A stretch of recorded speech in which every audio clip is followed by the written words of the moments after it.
Hello जय हिंद साथियों, कैसे हैं आप सभी। देखिए दोस्तों, हम आपके लिए आज वीडियो लेके आए हैं बहुत ही डिटेल फुल स्ट्रेटेजी के साथ। मैंने उसके लिए प्रॉपर आपके लिए पीडीएफ के लिए नोट्स भी बनाए हैं और उसमें मैंने पूरा बताया कि आपको कैसे रिवीजन करना है, किस तरीके से तैयारी करनी है, किस तरीके से कौन से टीचर को पढ़ना है, कौन सी बुक फॉलो करनी है, ऑनलाइन कहाँ से पढ़ना है, फ्री के लिए कहाँ से पढ़ना है, तो वो पेड बैच कहाँ से मिलेंगे, रिवीजन कहाँ से करना है, अपने को किस तरीके से करना है, दिल्ली पुलिस में सैलरी कितनी मिलती है, कौन सी बुक और टीचर को फॉलो करना है। तो हर डिटेल के बारे में मैंने आज सभी टॉपिकों को लगभग क्लियर लेने की कोशिश की है कि आपका सेफ स्कोर रहेगा, उस बारे में बात करिए। तो दोस्तों, बहुत मेहनत लगी है इस वीडियो को बनाने में, तो मैं आपसे उम्मीद करता हूं कि इस वीडियो को जितना उसके like and share and subscribe करना है। तो जय हिंद साथियों, वीडियो शुरुआत करते हैं।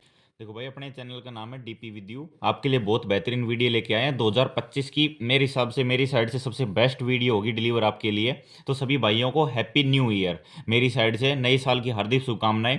मैं उम्मीद करता हूं आपके लिए ये साल खुशियां लेके आए, वर्दी पहन के दिलाएगा आपको ये साल, कि आपके लिए वर्दी लेके आएगा। देखिए दोस्तों, मैं बात करने वाला हूं दिल्ली पुलिस वैकेंसी 2025, यानी दिल्ली पुलिस कांस्टेबल की भी 2025 की जो वैकेंसी आई है इस साल, जिसके सितंबर अक्टूबर में फॉर्म भरे जाने वाले हैं और नवंबर दिसंबर में एग्जाम होने वाले हैं, उसके बारे में मैंने फुल स्ट्रेटेजी वीडियो बनाई है। यानी उसमें हम बताएंगे कि किस तरीके से आपको तैयारी करनी है। मैंने इसमें सब कुछ डिटेल बनाई है, वीकली प्लानिंग, मंथली प्लानिंग।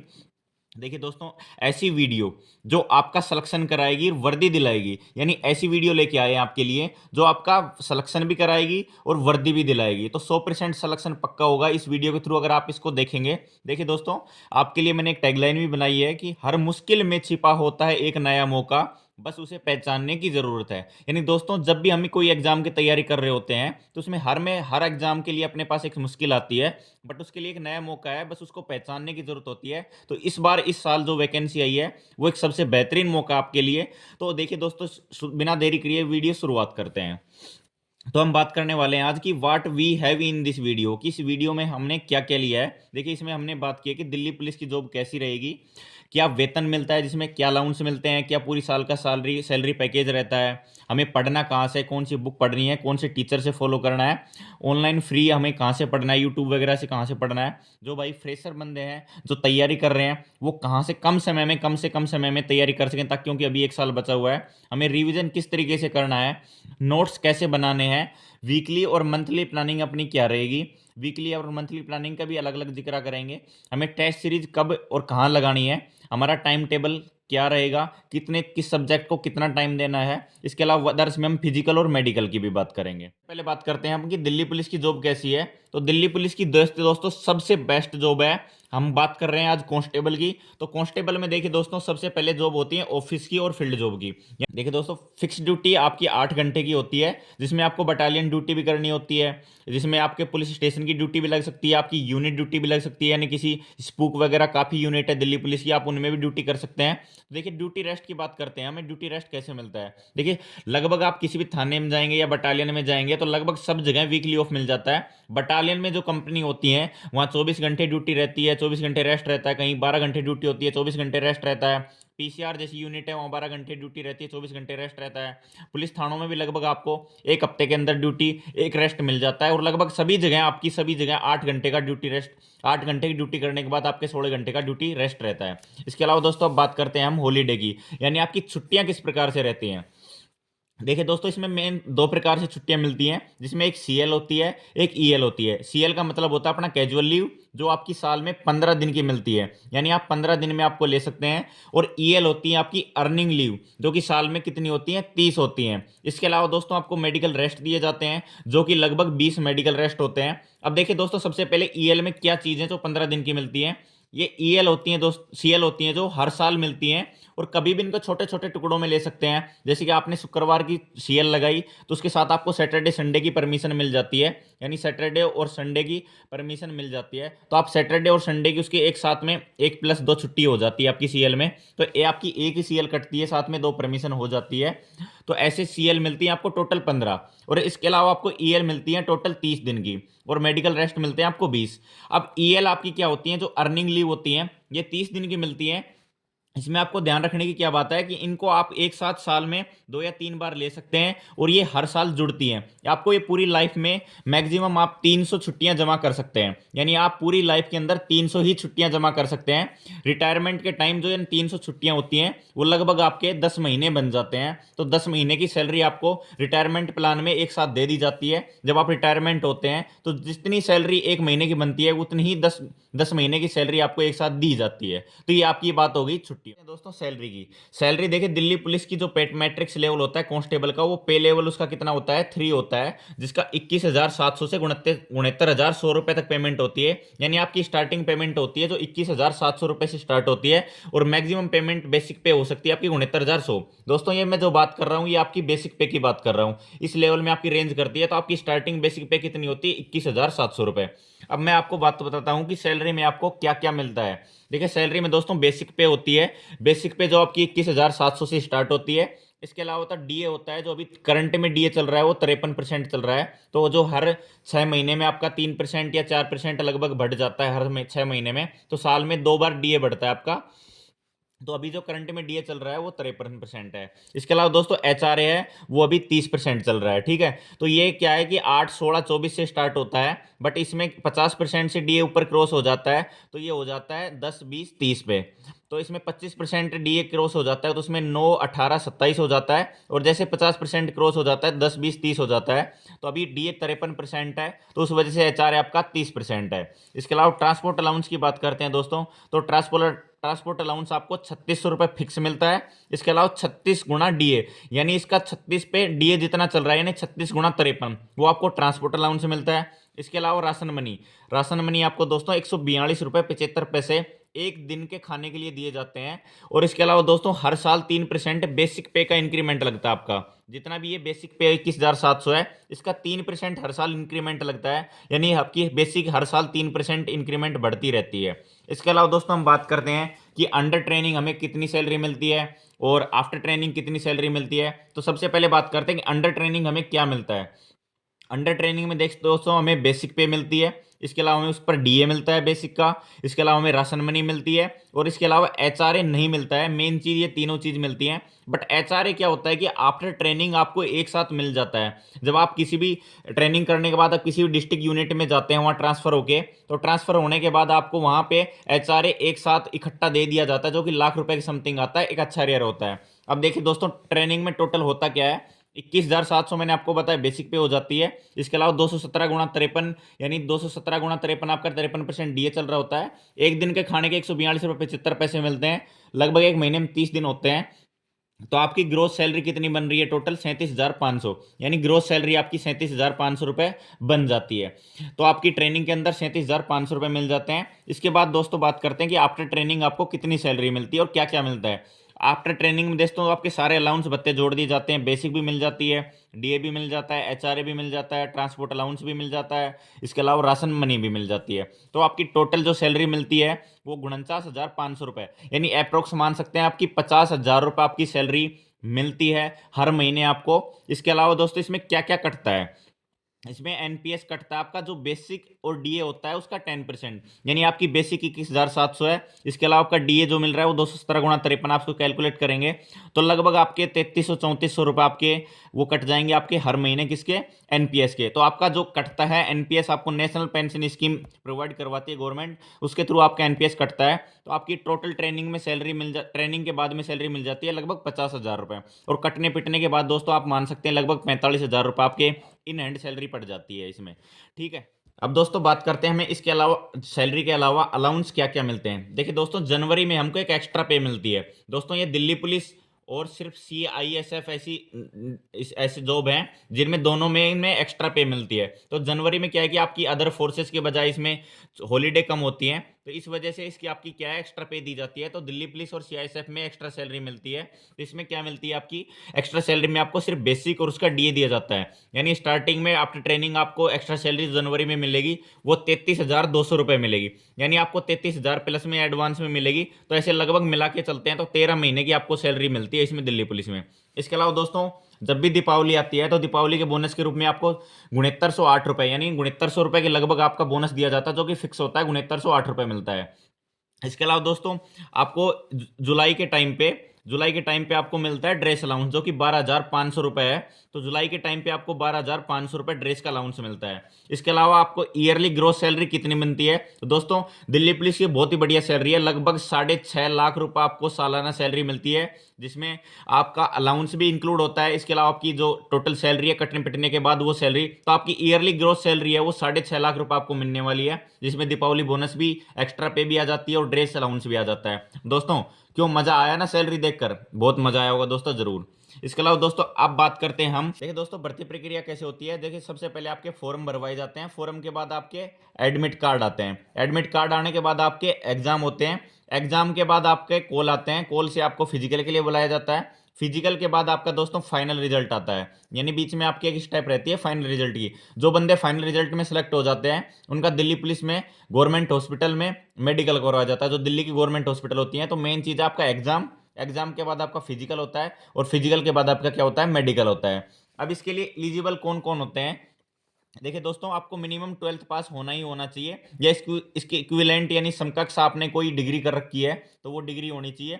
18 से 25 साल आपकी एज होनी चाहिए, किसके लिए? जर्नल के लिए। इसके अलावा ओबीसी के लिए आपकी एज होनी चाहिए 18 से 28 साल के बीच, और एससी एसटी के लिए 5 साल की छूट होती है, तो उनके 18 से 30 साल के लिए एज रिलैक्सेशन रहता है। इसके अलावा दोस्तों लाइट मोटर व्हीकल लाइसेंस, जो आपकी लाइसेंस की बात करते हैं, वो मेल कैंडिडेट के लिए लाइट मोटर व्हीकल लाइसेंस आपके पास होना चाहिए। हैवी लाइसेंस आपको दिल्ली पुलिस ड्राइवर में जरूरी होता है, इसमें जरूरी नहीं होता है। तो आपके पास लाइट मोटर व्हीकल लाइसेंस होना बहुत ही जरूरी है, इसको मेल कैंडिडेट विशेष ध्यान रखें, फीमेल के लिए जरूरी नहीं होता है। इसके अलावा दोस्तों आपके पास मूल निवास यानी डोमिसाइल होना बहुत जरूरी है। इसके अलावा आपके पास कास्ट सर्टिफिकेट होना भी बहुत जरूरी है।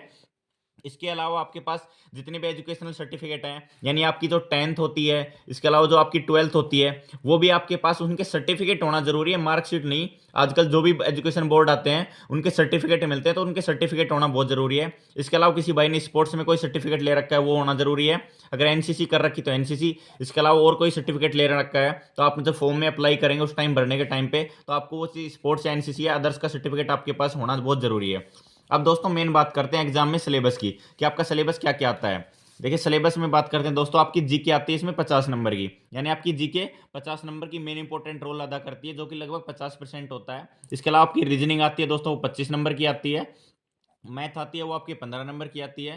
कंप्यूटर आपके 10 नंबर की आती है, इसमें 1/4 नेगेटिव मार्किंग होती है, यानी 0.25 आपकी नेगेटिव मार्किंग रखी जाती है। एक क्वेश्चन गलत करने पे आपके 1/4 नंबर काटा जाता है। इसके अलावा टोटल इसमें दोस्तों 100 क्वेश्चन आने वाले हैं, 100 नंबर का पेपर होता है और 90 मिनट का टाइम होता है। तो ये आपका हो गया सिलेबस। अब दोस्तों हम बात करते हैं कि हमें पढ़ना कहाँ से है। देखिए दोस्तों हम पढ़ने के लिए क्या क्या चैनल है हमारे पास, यूट्यूब से पढ़ सकते हैं हम पेड बैच से पढ़ सकते हैं, ऑफलाइन कोचिंग जाकर पढ़ सकते हैं, हम बुक से पढ़ सकते हैं। तो मैं दोस्तों सबसे बेस्ट प्लान मानता हूं कि आप ऑनलाइन अगर तरीके से पढ़ेंगे तो सबसे बेस्ट रहेगा। आप ऑनलाइन तरीके से तैयारी करें, वो आपके लिए सबसे अच्छा रहेगा, घर बैठ के सेफ रहेंगे, कम पैसे लगेंगे। तो आप ऑनलाइन अगर किसी का बैच खरीदते हैं या यूट्यूब से पढ़ते हैं वो सबसे बेस्ट रहेगा। ये 3 से 4 तरीके आप तैयारी करने के, यूट्यूब और पेड बैच से या ऑफलाइन कोचिंग जाकर या बुक से।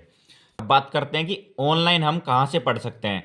देखिए दोस्तों फ्री स्टूडेंट का बैच आता है, मैं उनकी बात कर रहा हूँ जिन स्टूडेंट को फ्री में यूट्यूब पे क्लास लेनी है, तो वो कहाँ से पढ़ सकते हैं। देखिए दोस्तों मैथ के लिए वो राकेश यादव सर को फॉलो कर सकते हैं, उनकी यूट्यूब पे बहुत सारी क्लासें पड़ी हुई है। तो आप पर राकेश यादव सर की, क्योंकि इसमें दिल्ली पुलिस का मैथ का लिमिटेड सिलेबस आता है, तो उसमें अर्थमेटिक ज़्यादा पूछी जाती है, तो अर्थमेटिक का सिलेबस आप वहाँ से, मैथ राकेश यादव सर की टॉपिक वाइज क्लासेज पड़ी हुई हैं, बहुत क्लासेज पड़ी हुई है, तो आप वहाँ से क्लियर कर सकते हैं। इसके अलावा रीजनिंग की भी पीयूष सर की सबसे बेस्ट यूट्यूब क्लासेज हैं, तो पीयूष सर की क्लासेज को आप रीजनिंग के लिए फॉलो कर सकते हैं। आपको लगता है मेरे की इस टॉपिक में कमजोरी है तो आप रीजनिंग वहां से कर सकते हैं। इसके अलावा दोस्तों हम बात करते हैं जीके की, तो जीके के लिए देखो एक नवीन सर हैं जो रोजगार विद अंकित आरडब्ल्यू की टीम है जो यूट्यूब पे पढ़ाते हैं, उनकी भी सबसे बेस्ट क्लासेज हैं, नवीन सर से आप पढ़ सकते हैं। इसके अलावा दोस्तों मैं सजेस्ट करूंगा, जो अभी हाल के एसएससी के एग्जाम हो रहे हैं उसमें परमार एसएससी नाम का एक चैनल है यूट्यूब पे, वो बहुत ही बेहतरीन कंटेंट प्रोवाइड करवाता है। मैं सजेस्ट करूंगा दोस्तों पेड बैच की बजाय इस कैंडिडेट ने अपने यूट्यूब पे बहुत ही बेहतरीन वीडियो डाल रखे हैं, और अभी प्रीवियस ईयर के आप क्वेश्चन देखना, उनमें परमार एसएससी के बहुत से अच्छे वीडियो डाल रखे हैं और वहीं से क्वेश्चन उठ के आते हैं। तो मैं सजेस्ट करूंगा आप यूट्यूब से अगर करना है तो आपको यहाँ परमार एसएससी के चैनल से आप एक बार जरूर विजिट करें और यहाँ से जीके करें, आपको बहुत हेल्पफुल रहेगी। इसके अलावा आप कंप्यूटर कहाँ से करें, तो कंप्यूटर के लिए फ्री बैच है, आरडब्ल्यू की टीम है, यूट्यूब पे बहुत ज़्यादा क्लासेस डाल रखी हैं आरडब्ल्यू की टीम ने कंप्यूटर के लिए। तो आप कंप्यूटर के लिए आरडब्ल्यू की टीम को फॉलो कर सकते हैं और वहाँ से कंप्यूटर कर सकते हैं। अब बात दोस्तों करते हैं हम पेड बैच की, कि हम पेड बैच कहाँ से कर सकते हैं। मैंने 3 चीज़ें इकट्ठा की हैं आपके लिए कि पेड बैच आपको कहाँ से करना चाहिए। मैं सबसे पहले सजेस्ट करूँगा कि आपको आरडब्ल्यू की टीम है वहाँ से आप फॉलो करें। तो आरडब्ल्यू की टीम में नंबर 1 बैच दिया है मैंने, उसमें ऑल टीचर हैं वो सभी बेस्ट टीचर हैं, क्योंकि अभी दिल्ली पुलिस की जो वैकेंसी आ रही है उसके लिए उन्होंने सबसे बेस्ट बैच निकाला है। तो आरडब्ल्यू की टीम को आप वहाँ फॉलो कर सकते हैं। इसके अलावा आप कैरियर विल ऐप की टीम ने भी नया बैच निकाला है पेड बैच के लिए। वहाँ भी आपकी जीके और मैथ बहुत अच्छे पढ़ाते हैं, बहुत अच्छी बेस्ट टीचर है जीके और मैथ के, जबकि आरडब्ल्यू टीम में सारे टीचर ही बहुत बेस्ट हैं। अभी कैरियर विल ऐप से बेस्ट प्रेफरेंस दूंगा दोस्तों मैं आरडब्ल्यू के। इसके अलावा एक अपने दोस्त हैं यूट्यूब पे लास्ट एग्जाम वाले, वो भी बहुत अच्छे नोट्स प्रोवाइड करते हैं, आप उनका भी बैच खरीद सकते हैं। जो बच्चे पेड बैच पढ़ना चाहते हैं वो यहाँ से क्लियर कर सकते हैं, आरडब्ल्यू की टीम से, कैरियर विल से और लास्ट एग्जाम से। इसके अलावा दोस्तों हम बात करते हैं कि बुक, हमारे लिए बुक कौन कौन सी बेस्ट हैं। देखिए दोस्तों, बुक के लिए हम बात करेंगे जीके। जीके के लिए हमें पढ़ सकते हैं किरण की और ल्यूसेंट की जो ऑब्जेक्टिव बुक नहीं सब्जेक्टिव बुक आती है उसकी बात कर रहा हूं दोस्तों मैं। ऑब्जेक्टिव नहीं, सब्जेक्टिव बुक आती है उसकी बात करता हूं। आप या पास या तो किरण होनी चाहिए या ल्यूसेंट होनी चाहिए। इसके अलावा आरडब्ल्यू की स्टैटिक जीके की जो नवीन सर की बुक आती है वो आपके पास होनी चाहिए। इसके अलावा आपके पास एसएससी प्रीवियस ईयर की पिनाकल की जो बुक आती है, या फिर आप ब्लैक बुक भी फॉलो कर सकते हैं। तो एसएससी की प्रीवियस ईयर क्वेश्चन की, जिसमें दिल्ली पुलिस का नहीं दोस्तों, जितनी भी एसएससी के क्वेश्चन हैं वो सारे प्रीवियस ईयर के क्वेश्चन होने चाहिए, पिनाकल की जो आती है आप वहां से फॉलो कर सकते हैं। तो एसएससी प्रीवियस ईयर क्वेश्चन की बुक लग के आई है। तो आपके पास ये जीके के लिए 3 बुक होनी चाहिए, या तो किरण या ल्यूसेंट हो, और आरडब्ल्यू स्टैटिक्स जीके की टीम होनी चाहिए, उसके लिए बुक होती है, और नवीन सर की बुक आती है वो फॉलो करें। इसके अलावा एसएससी प्रीवियस ईयर की क्वेश्चन की बुक है ये आपके पास होनी चाहिए, जो पिनाकल की बुक आती है बहुत बेस्ट बुक है। अब मैथ के लिए दोस्तों बात करते हैं। जिस भाई को बिल्कुल बेसिक से स्टार्ट करना है तो वो आर एस अग्रवाल की जो बिल्कुल बेसिक से बुक दे रखी है, तो आप आर एस अग्रवाल से कर सकते हैं बेसिक से स्टार्ट। उसके बाद आपकी राकेश यादव सर की जो उसमें प्रीवियस ईयर के सीजीएल सीएचएसएल दिल्ली पुलिस सभी के दे रहते हैं। इसके अलावा गगन प्रताप सर की भी जो बुक दे रखी है आप वहां से कर सकते हैं। तो मैथ के लिए आप आर एस अग्रवाल बेसिक से क्लियर करके चले। अगर आपने बेसिक क्लियर कर रखे हैं तो राकेश यादव सर की और गगन प्रताप सर की बुक है वो आपके पास होनी चाहिए। और रीजनिंग के लिए आपके पास किरण की जो बुक आती है और प्रीवियस ईयर क्वेश्चन की जो बुक आती है इसमें किरण की, आप वो रीजनिंग के लिए वो बुक प्रेफर करें। अब देखिए दोस्तों, बात करते हैं फ्रेशर किस तरीके से तैयारी करने हैं। जिन जो भाई अभी तैयारी स्टार्ट कर रहे हैं उनको किस तरीके से तैयारी स्टार्ट करनी चाहिए, क्या क्या चीज़ें उनको फॉलो करनी चाहिए। देखिए दोस्तों, सबसे पहले आपको क्या काम करना है, एक रिकॉर्डेड बैच खरीदना है। रिकॉर्डेड बैच क्यों खरीदना है दोस्तों, क्योंकि आपको जल्दी से जल्दी कोर्स खत्म करना है, और बच्चे जो तैयारी कर चुके हैं उनके बजाय आपको जल्दी कोर्स करना है, तो आपको एक रिकॉर्डेड बैच खरीदना है। इसके अलावा दोस्तों, आपको जो भी बुक मैंने पीछे बताई है वीडियो में वो बुक लेके आनी है। इसके अलावा तैयारी अभी से स्टार्ट कर देनी है, आपको तैयारी में डिले नहीं करना है। आपको तैयारी के लिए अभी सबसे बेस्ट टाइम है, 1 साल है एग्जाम होने में, 11 से 12 महीने है, सबसे बेस्ट टाइम है, अभी आपको तैयारी कर लेनी है। इसके अलावा दोस्तों, हर सब्जेक्ट के लिए एक्स्ट्रा टाइम निकालना है, यानी आपको हर सब्जेक्ट के लिए और लोगों के बजाय, क्योंकि आप फ्रेशर हैं तो आपको टाइम ज़्यादा लगने वाला है, तो हर सब्जेक्ट के लिए आपके पास एक्स्ट्रा टाइम होना चाहिए। इसके अलावा दोस्तों, जल्दी से जल्दी कोर्स कंप्लीट करना है अपने को, क्योंकि हमें जितनी जल्दी कोर्स कंप्लीट करेंगे उसके बाद ही हमें रिवीजन का टाइम मिलेगा। तो रिवीजन भी अपने को करना है, तो कंप्लीट करना है अपने को कितने महीने में, हमें 6 महीने में। तो हमें अपना रिवीजन है जो सॉरी दोस्तों अपना कोर्स कंप्लीट करना है वो अपने कितने महीनों में करना है, 6 महीने के अंदर अंदर अपना कोर्स कंप्लीट करना है। अपने को एक्स्ट्रा एफर्ट लगाने और लोगों से, क्योंकि हम फ्रेशर हैं, एक्स्ट्रा टाइम देना है अपने को, एक्स्ट्रा स्टडी करनी है। इसके अलावा अपने को प्रॉपर उसके तरीके से नोट्स बनाने हैं, क्योंकि हम फर्स्ट बार पढ़ रहे हैं तो अपने हाथ से जो नोट्स बनाएंगे वो अपने काम है, इसलिए प्रॉपर उसके नोट्स भी बनाने हैं। अब दोस्तों हम बात करते हैं सबसे पहले कि जीके को किस तरीके से तैयार करना है। बहुत से बच्चों को प्रॉब्लम होती है, तो जीके को किस तरीके से तैयार करें। इस बार हमें टारगेट लेके चलना है दोस्तों 35+। देखिए दोस्तों, 40+ नंबर ऐसे कोई बोल देगी ले आएंगे, ऐसे आसानी से जीके में नंबर आते नहीं है। तो 35 अगर नंबर आपके आसपास आते हैं तो 35+ का टारगेट लेके चलें, बहुत ही बेहतरीन रहेंगे। 35+ नंबर आ जाते हैं तो आपका सिलेक्शन कन्फर्म हो जाता है, अगर जीके में 35 नंबर के आसपास आपके आ जाते हैं। देखिए दोस्तों, सबसे पहले बात करते हैं कोर्स के लिए। मैं आप बात करता हूँ किसी भी टीम के लिए आपकी, या तो आपने पेड बैच मैंने पीछे बताएं कहाँ से खरीद सकते हैं, इसके अलावा यूट्यूब से आप कहाँ फॉलो कर सकते हैं। तो आपको सबसे पहले कोर्स करना है। कोर्स करते चलना है। कोर्स के अलावा आपके पास मैंने बुक भी बताई थी कि आपके पास किरण की बुक होनी चाहिए, ल्यूसेंट बुक होनी चाहिए। तो जो कोर्स में आप क्लासेज ले रहे हैं उसी बुक्स में उसी चैप्टर को आपको पढ़ना है। इसके अलावा आपको उसके के प्रॉपर क्या बनाने हैं, नोट्स बनाने हैं। बट नोट्स कैसे बनाने हैं आपको, ऐसे नहीं है कि पूरा जो टीचर छपा रहा है उसका पूरा लेंथी नोट्स बनाने हैं, आपको शॉर्ट नोट्स बनाने हैं। उसके नोट्स कितने होने चाहिए आपके पास, बिल्कुल शॉर्ट्स होने चाहिए। इसके अलावा आपके एसएससी के प्रीवियस ईयर के जो भी एसएससी जितने भी एग्जाम लेती है उसके सारे प्रीवियस ईयर के क्वेश्चन करें जो आप चैप्टर अभी पढ़ रहे हैं। इसके अलावा दोस्तों क्या करनी है, आपको सबसे पहले क्लास खत्म करनी है डेली की। उसके बाद उसी क्लास का आपको क्या करना है, उसका रिवीजन करना है। जो आपने क्लास करी है उसका वापस से नोट्स बनाए हैं, आपने जो नोट्स बनाए हैं उनका क्या करना है, आपको रिवीजन करना है। इसके अलावा आपको क्या करना है, उसी को जो आपने चैप्टर अभी खत्म किया है उसको वापस से जाके बुक में पढ़ना है। फिर उसके बाद उसके जो सेम टॉपिक है यानी उसी को आपको बुक में जाके पढ़ना है। फिर उसके बाद आपको क्या करना है, टॉपिक चैप्टर वाइज टेस्ट लगाना है। ये टेक्स्ट बुक पे से आपको टॉपिक या जो चैप्टर आपने अभी पढ़ा है उसका टेक्स्ट बुक लगाना है। अब इससे दोस्तों आपको क्या फायदा हुआ, देखो आपने क्लास ली, क्लास के बाद आपने उसका रिवीजन किया, सेकंड टाइम हो गया। उसके बाद थर्ड टाइम उसी चैप्टर आपको ने बुक में पढ़ लिया। फिर उसके बाद आपने उसका टेस्ट लगा लिया और पांचवा स्टेप आपने क्या किया, प्रीवियस ईयर क्वेश्चन लगाए। अगर आप इस तरीके से फॉलो करेंगे यानी 5 बार आपने एक ही टॉपिक को अपने हाथ से निकाल दिया तो उसमें से कोई चीज छूटने की संभावना नहीं रहती है। तो इस तरीके से आप फॉलो करें, आपकी जीएस बहुत ही बेहतरीन हो जाएगी। सबसे पहले क्लास करें, फिर उसका रिविजन करें, फिर उसको बुक से पढ़ें, फिर उसको चैप्टर टेस्ट लगाएं और प्रीवियस ईयर क्वेश्चन पढ़ें।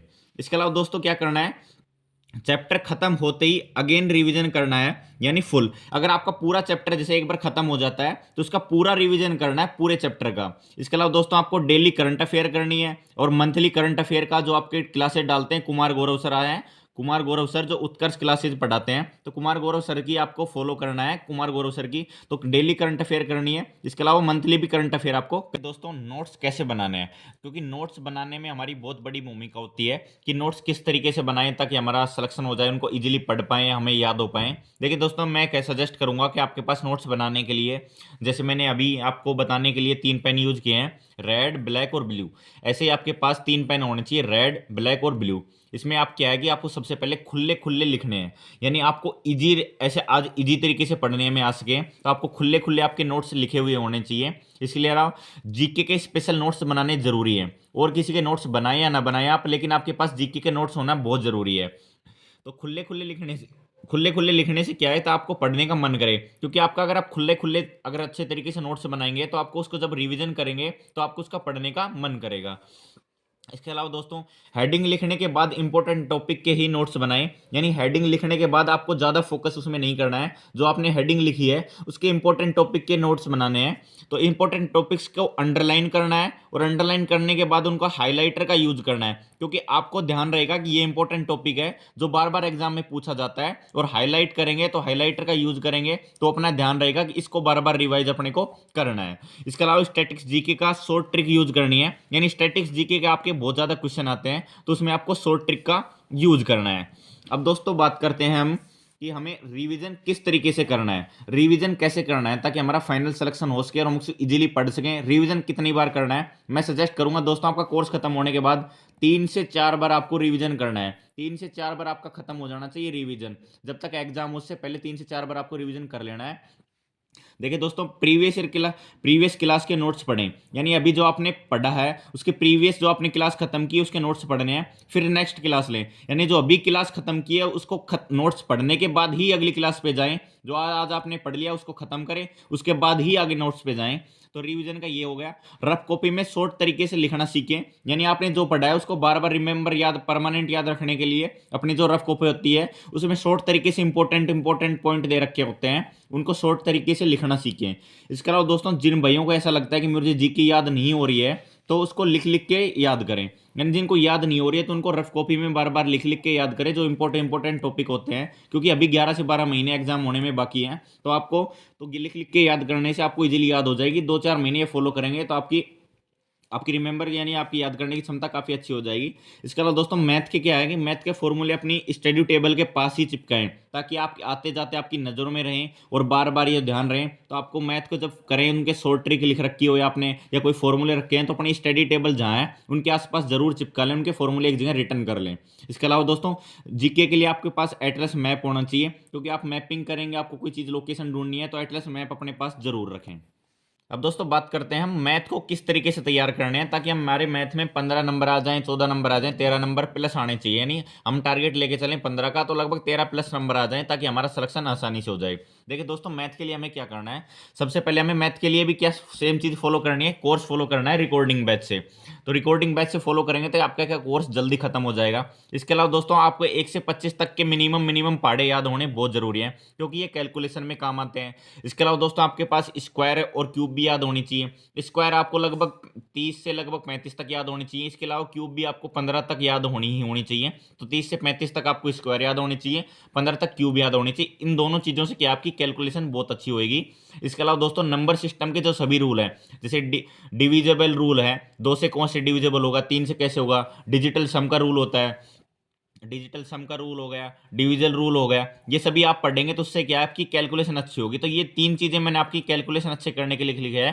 पहाड़े याद करने हैं, स्क्वायर क्यूब याद करनी है, नंबर सिस्टम के सारे रूल पढ़ने हैं। इसके अलावा दोस्तों जो आपने अभी चैप्टर पढ़ा है, जिस चैप्टर की आपने क्लास ली है, उसकी प्रैक्टिस करनी है। यानी डेली कम से कम 100 क्वेश्चन तो उस चैप्टर के अपने को लगाने हैं। 100 से 200 क्वेश्चन आपको कम से कम लगाने हैं। डेली 100 का टारगेट लेके चलना है, पर्सनली टारगेट होना चाहिए।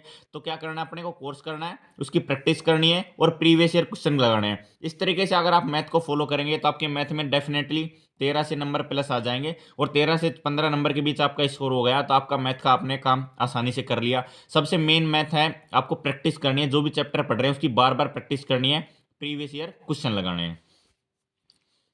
अब बात करते हैं दोस्तों हम रीजनिंग की। रीजनिंग 25 नंबर की आती है जिसमें, बट 25/25 कैसे लाना है उसके लिए हमें क्या करना है, क्योंकि सभी दोस्त 20 नंबर तो लगभग सभी ले आते हैं, 18 से 20 नंबर। तो अपने को पहुंचना है 24 से 25 नंबर के आसपास, कि 24 से 25 नंबर अपन कैसे आए। देखो, जिस चैप्टर में आपने कमी है उसकी क्लासेज लेनी है। रीजनिंग लगभग सभी की ठीक होती है, तो जिस चैप्टर में आपकी कमी है उसकी क्लासेज लो। जो चैप्टर आज जैसे आपको रैंकिंग में कमी लगती है, एनालॉजी में कमी लगती है, कोडिंग डिकोडिंग में कमी लगती है, तो उसकी सबसे पहले आपकी उसकी क्लासेज लेनी है। फिर क्या करना है, आपकी इसकी ज़्यादा से ज़्यादा प्रैक्टिस करनी है, क्योंकि रीजनिंग आपकी प्रैक्टिस मांगती है। आपको रीजनिंग में जितनी जल्दी खत्म करोगे आप उस रीजनिंग को, रीजनिंग जितनी जल्दी खत्म होगी उतनी ही ज़्यादा मैथ के लिए, दूसरे सब्जेक्ट के लिए टाइम बच पाएगा। तो रीजनिंग को जितनी ज़्यादा प्रैक्टिस करोगे आपकी टाइमिंग सुधार होगा। तो सबसे ज़्यादा आपको क्या करनी है, मेन फोकस क्या करना है मैथ रीजनिंग में, आपको प्रैक्टिस पे फोकस करना है। इसके अलावा दोस्तों डेली रीजनिंग के 150 से 200 क्वेश्चन लगाने हैं, तभी आपकी रीजनिंग फास्ट हो पाएगी। रीजनिंग फास्ट हो पाएगी तो आपके पास टाइम बच पाएगा। इसके अलावा दोस्तों आपको क्या फॉलो करना है, एसएससी की जो किरण की बुक आती है वो फॉलो करनी है। इसके अलावा एसएससी के प्रीवियस ईयर के क्वेश्चन करने हैं, सभी एग्जाम के, सिर्फ दिल्ली पुलिस के नहीं करने हैं। एसएससी में जितने पेपर होते हैं, रेलवे के जितने पेपर होते हैं सभी के। तो रीजनिंग की सबसे ज्यादा प्रैक्टिस करनी है, 150 क्वेश्चन डेली टारगेट रखें। अब दोस्तों बात करते हैं कंप्यूटर कहाँ से करनी है। देखिए दोस्तों, बेसिक नॉलेज होनी चाहिए हमारे पास कंप्यूटर की। इसके अलावा इसमें क्या आता है, एमएस वर्ड आता है, एमएस एक्सेल आता है, एमएस पावर पॉइंट आता है। इसके अलावा अपने पास प्रीवियस ईयर क्वेश्चन करने। मेन चीज़ ये है, अपने पास 3-4 टॉपिक है। एक तो बेसिक नॉलेज पूछता है कंप्यूटर की 10 नंबर में। एक आपके पास एमएस वर्ड से क्वेश्चन आता है, एमएस एक्सेल से आता है और एमएस पावर पॉइंट से आता है। तो ये 3-4 टॉपिक हैं जो आपको क्लियर करने हैं। इन 3-4 टॉपिकों में से आपके 10 से 10 क्वेश्चन आ जाते हैं, जिसमें आप इजीली 6 से 7 नंबर, 8 नंबर तक आप इजीली ले सकते हैं। आपने 7-8 नंबर ले लिए तो आपका आसानी से सिलेक्शन की रेस में आप इजीली चल पा रहे हैं। तो देखिए दोस्तों, इसमें क्या करना है, प्रीवियस ईयर क्वेश्चन करने हैं। अगर आपको क्लासेज करनी है तो कहाँ से करनी है, तो आरडब्ल्यू टीम की यूट्यूब पे क्लासेज पड़ी हुई हैं, या फिर कोर्स लेंगे, बहुत बेहतरीन क्लासेज हैं। मैंने भी यहीं से क्लासेज ली थी। तो आप कंप्यूटर की क्लासेज आप यहाँ से ले सकते हैं। बात करते हैं दोस्तों वीकली प्लानिंग की। हमें वीकली प्लानिंग किस हिसाब से करनी है। देखिए दोस्तों, आपको डेली का टारगेट आपको पता होना चाहिए, मुझे डेली आज क्या करना है। यानी आपको जीके में क्या करना है, मुझे मैथ में क्या करना है, मुझे जीएस में क्या करना है, मुझे इसके अलावा कंप्यूटर में क्या पढ़ना है। तो आपको डेली के छोटे छोटे टारगेट बनाने हैं। वीकली टारगेट में आपको एक हफ्ते का टारगेट आपको पता होना चाहिए। आपके छोटे छोटे टारगेट आपको जरूर पता होना चाहिए, हर सब्जेक्ट के पता होना चाहिए। तो मैंने आपको बता दिया, जीके के पता होना चाहिए, कंप्यूटर के पता होना चाहिए, मैथ के पता होना चाहिए, रीजनिंग के पता होना चाहिए। इसके अलावा दोस्तों मैथ, जीके, कंप्यूटर, रीजनिंग की डेली परमानेंटली क्लास लेनी है वीकली में। ऐसा नहीं है कि आप एक ही सब्जेक्ट को बार बार फोकस कर रहे हैं। आपको मैथ भी पढ़नी है, जीके भी पढ़नी है, कंप्यूटर भी पढ़नी है, रीजनिंग भी पढ़नी है। जीके थोड़ा ज़्यादा पढ़ना है क्योंकि ज़्यादा वेटेज इसका है, बट लेकिन सभी की क्लास लेनी है। इससे क्या कि आप रेगुलर टच में रहेंगे तो आपकी स्टडी अच्छे से बनी रहेगी, कंटिन्यूसली स्टडी करनी है। इसके अलावा दोस्तों आपको डेली बुक रीडिंग करनी है। आपने जो मैथ, जीके, जो कंप्यूटर, रीजनिंग पढ़ी है उनकी डेली आपको बुक की, उनकी चैप्टर की रीडिंग भी करनी है। इसके अलावा दोस्तों आपको चैप्टर वाइज मॉक टेस्ट भी लगाने हैं। आपने जो चैप्टर खत्म कर लिया मैथ, रीजनिंग, जीके में, उनके चैप्टर के आपके मॉक टेस्ट भी लगाने हैं। इसके अलावा दोस्तों आपको प्रीवियस ईयर पेपर का एनालिसिस भी करना है। यानी हफ्ते में आपके पास एक दिन ऐसा होना चाहिए जो आपको प्रीवियस ईयर पेपर का एनालिसिस कर ले, तो उससे पता चल जाएगा कि आपको इस टॉपिक में यहाँ से क्वेश्चन आते हैं, तो आपको हर वीक में एक प्रीवियस ईयर पेपर का एनालिसिस जरूर करना है। इसके अलावा दोस्तों एवरी वीक का चैप्टर वाइज प्लान तैयार करना है। यानी आपको एवरी वीक में, आपको जैसे वीक मंडे से स्टार्ट होता है तो आपको संडे को ही पता चल जाना चाहिए मुझे इस हफ्ते जीके में ये टॉपिक कंप्लीट करना है, मैथ में ये टॉपिक खत्म करना है, कंप्यूटर में ये टॉपिक खत्म करना है। तो आपके पास पूरे हफ्ते का पहले से प्लान रिटर्न होना चाहिए, उसी के अकॉर्डिंग आपको पूरे हफ्ते प्लानिंग करनी है। अब बात करते हैं दोस्तों मंथली प्लानिंग की, कि आपको मंथली प्लानिंग कैसे होनी चाहिए। मंथ में एक बार आपको पूरा फुल मॉक टेस्ट लगाना है। यानी पूरे मंथ के दौरान आपको एक बार पूरा मॉक टेस्ट लगा के देखना है कि मैं कहाँ बिलोंग कर रहा हूँ, कहाँ नहीं कर रहा हूँ। तो पूरा मॉक टेस्ट लगाने से आपको पता चल जाएगा आपकी तैयारी का अंदाजा क्या है, कि आप कहाँ बिलोंग कर रहे हैं अभी। इसके अलावा दोस्तों मंथली नोट्स रिवीजन करने हैं। यानी पूरे मंथ में आपने जिस भी सब्जेक्ट के जो भी क्वेश्चन आपने क्लासेज ली हैं उसके पूरे नोट्स रिवाइज जरूर करने हैं। चाहिए आप उसको एक वीक लग जाए आपको उसमें, बट उसको तभी आगे बढ़ना है जब उसके पूरे मंथ को आपने उसने नोट्स को रिवीजन कर लिया हो, यानी उसको कंप्लीट कर लिया हो। इसके अलावा दोस्तों आपको करंट अफेयर भी करनी है, वो मंथली करनी है डेली। और वो कहाँ से करनी है मैंने आपको बताया था, कुमार गौरव सर से करनी है। तो कुमार गौरव सर से आपको मंथली करंट अफेयर जरूर करनी है। इसके अलावा दोस्तों मैथ में क्या है, कैसे खत्म करनी है।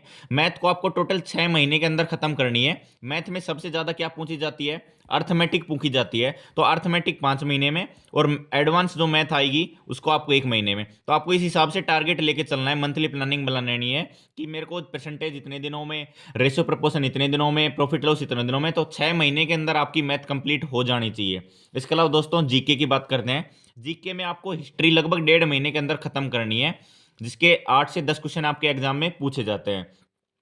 तो हिस्ट्री आपकी 1.5 महीने में कंप्लीट हो जानी चाहिए, उस हिसाब से अपनी प्लानिंग करें। ज्योग्राफी आपकी लगभग 2 महीने में खत्म हो जानी चाहिए, जिसके 5 से 8 क्वेश्चन आते हैं, क्योंकि ज्योग्राफी का सिलेबस लेंथी होता है, जिसमें इंडियन ज्योग्राफी आती है, वर्ल्ड ज्योग्राफी आती है, काफ़ी चीज़ें बिलोंग करती हैं उसमें। तो ज्योग्राफी 2 महीने का टाइम ले जाती है अप्रोक्स। तो 5 से 8 क्वेश्चन ज्योग्राफी के आते हैं आपके एग्जाम में। इसके अलावा पॉलिटी आपकी 1 महीने में कवर हो जाएगी, जिसके 10 से 12 क्वेश्चन भी आते हैं। यानी लगभग 10 क्वेश्चन आपके जरूर देखने को मिल जाते हैं पॉलिटी में।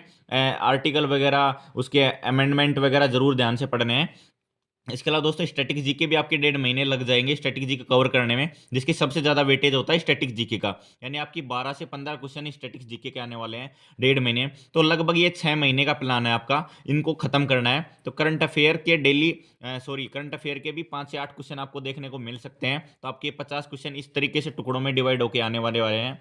तो आप हिस्ट्री, ज्योग्राफी, पॉलिटी, स्टिकट जीके को इस तरीके से तैयार करें, अपनी मंथली प्लानिंग इस तरीके से तैयार करें कि मुझे इस टाइम पीरियड के दौरान अपने सिलेबस खत्म करना है, और ये आपके नंबर ऑफ क्वेश्चन पूछे जाते हैं। इसके अलावा आपको रीजनिंग दोस्तों 4 महीने में कंप्लीट करनी है। जैसे 4 महीने का प्लान बनाएं, रीजनिंग खत्म हो जाएगी आपके 4 महीने में। उसके बाद आपको सबसे ज़्यादा क्या करनी है, उसकी प्रैक्टिस करनी है। यानी ज़्यादा से ज़्यादा आपको उसको क्या करनी है, प्रैक्टिस। तो 4 महीने में कोर्स खत्म करें, फिर उसकी प्रैक्टिस करें। अब दोस्तों बात करते हैं टेस्ट सीरीज के लिए। तो टेस्ट सीरीज के लिए दोस्तों सबसे बेस्ट प्लेटफॉर्म है टेक्स्ट बुक का। यानी आपको टेक्स्ट बुक से, आपको प्लेटफॉर्म से तैयारी करनी है। टेक्स्ट बुक का सबसे बेस्ट प्लेटफॉर्म है, यहाँ से आपको टेस्ट सीरीज लगानी है। स्टार्टिंग में क्या करना है आपको, 6 मंथ में, स्टार्टिंग के 6 मंथ में आपको सिर्फ चैप्टर टेस्ट लगाने हैं। यानी आप जो जो चैप्टर पहले बताया मैंने, जो चैप्टर पढ़ा है, तो उसी चैप्टर के टेस्ट लगाने हैं आपको। फुल मॉक टेस्ट मंथ में एक बार लगाना है। आफ्टर 6 मंथ आपको एवरी वीक, आपको आफ्टर 6 मंथ आपके एवरी वीक में आपको फुल मॉक टेस्ट लगाना है। यानी एक वीक में आपको एक मॉक टेस्ट जरूर लगाना है। तो आफ्टर 6 मंथ में फुल मॉक लगाने हैं, उससे पहले आपको क्या लगाने हैं, चैप्टर टेस्ट लगाने हैं। और ये फॉलो कहाँ से करने हैं, टेक्स्ट बुक। देखिए दोस्तों मेन बात है अपनी टाइम टेबल की। हम टाइम टेबल कितने घंटे स्टडी अपने को जरूर करनी है। देखिए दोस्तों अपने को 10 घंटे जरूर स्टडी करनी है, क्योंकि कंपटीशन बहुत हाई है। अगर इतना हाई कंपटीशन कवर करना है तो आपको मिनिमम, मैं दोस्तों कहता हूँ 8 से 10 घंटे तो आपको कम से कम निकालने होंगे। 10 से 12 घंटे निकालिए आप डेली, अपने कंटिन्यूस स्टडी करिए। एक दिन नहीं पढ़ना आपको, डेली अगर ये टाइम टेबल फॉलो करना है तो डेली 10 घंटे पढ़ें जरूर, पर लेकिन ये आपको डेली पढ़ना है। अब इसमें मैं आपको बताता हूँ कि मैथ कितने घंटे पढ़नी है, जीके कितने घंटे पढ़नी है। तो मैथ आपको मिनिमम 3 घंटे देनी है, क्योंकि आप मैथ की क्लासेज लेंगे, सिलेबस लेंथी होता है, तो क्लासेज लेने के बाद उसकी प्रैक्टिस भी करनी है। तो आपके 3 घंटे मैथ में जाने वाले हैं। इसके अलावा आपके जीके जीके पढ़ने में आपके 3 घंटे जाने वाले हैं। इसकी क्लासेज भी लेनी है, 3 घंटे जीके को भी देने जरूरी है। रीजनिंग की आप क्लासेज लेंगे, इसकी प्रैक्टिस भी करेंगे। रीजनिंग में टाइम कम लगता है तो आप 2 घंटे में रीजनिंग इजीली कर सकते हैं। कंप्यूटर को आप थोड़ा थोड़ा 20 से 1 घंटा टाइम देंगे, 10 नंबर की आपकी कंप्यूटर आती है तो आप यहाँ से कवर कर लेंगे। तो मैथ और जीके को ज़्यादा टाइम देने की जरूरत है, रीजनिंग 2 घंटे में आप कवर कर लेंगे। इसके अलावा करंट अफेयर डेली करनी है आपको, कुमार गौरव सर की मैंने पहले बताया। कुमार गौरव सर की आपकी डेली 1 घंटे की जो उनकी सुबह 6 बजे क्लास आती है, वहाँ से करंट अफेयर करनी है। और मैं दोस्तों सजेस्ट करूंगा आप ज़्यादा से ज़्यादा दिन में स्टडी करें, क्योंकि दिन में स्टडी करना मेरा मानता हूं कि सबसे ज़्यादा फायदेमंद होता है। अपने रात को अच्छी नींद लें, अच्छी नींद लेंगे तो आपकी हेल्थ अच्छी रहेगी, आपको फिजिकल वगैरह भी करना है तो आप डे में सबसे ज़्यादा स्टडी पे फोकस करें। अब अब बात करते हैं दोस्तों अपन सेफ स्कोर की, कि अपने इस बार सेफ स्कोर क्या रह सकता है। अब मैं रो बात कर रहा हूं, सबसे पहले मेल की, फिर उसके बाद बात करेंगे फीमेल की। देखिए दोस्तों, मेल के लिए क्या हो सकता है, यूआर की 70 से 75 नंबर रो मार्क्स लेके आने हैं आपको, यानी 70 से 75 नंबर आपको सिर्फ स्कोर लेके चलना है। वो अलग अलग शिफ्ट में डिपेंड कर सकता है, किसी की हार्ड शिफ्ट भी हो सकती है, किसी की इजी शिफ्ट भी हो सकती है। तो यूआर का टारगेट लेके चलेंगे, 70 से 75 नंबर तो आपको लेके आने हैं। इसके अलावा ओबीसी भी 70 से 75, क्योंकि ओबीसी और यूआर और ओबीसी की कट ऑफ लगभग सेम जाती है, तो 70 से 75 नंबर का टारगेट दोनों लेके चलना है। इसके अलावा एससी कैंडिडेट को 65 से 70 टारगेट लेके चलना है, क्योंकि इनकी वैकेंसी आजकल दिल्ली पुलिस में ज़्यादा आ रही है तो इनकी कट ऑफ थोड़ी कम जाती है। इसके अलावा एसटी को भी 68 से 72 नंबर का टारगेट लेके चलना है, और ईडब्ल्यूएस के लिए लगभग 70 से 72 नंबर का टारगेट लेके चलना है। जर्नल से +-3 यानी 3 नंबर, आप -3 नंबर लेके चल सकते हैं। तो ये आपके मेल कैटेगरी के लिए रहेगा। इसके अलावा दोस्तों अब बात करते हैं फीमेल कैटेगरी के लिए। फीमेल कैटेगरी के लिए दोस्तों यूआर के लिए 60 से 65 और ओबीसी के लिए भी 60 से 65, इसके बीच आप रो स्कोर करें तो यूआर ओबीसी 60 से 65 में आसानी से फाइनल सिलेक्शन हो जाएगा लड़कियों का। इसके अलावा एससी के लिए 53 से 57 कट ऑफ के लिए टारगेट लेके चलें, एसटी के लिए 57 से 60 नंबर का टारगेट लेके चलें, और ईडब्ल्यूएस के लिए 60 से 63 नंबर का टारगेट लेके चलें। इसमें दोस्तों फाइनल सिलेक्शन के लिए मैंने कट ऑफ बताई है, फिजिकल के लिए कट ऑफ इससे कम जाती है।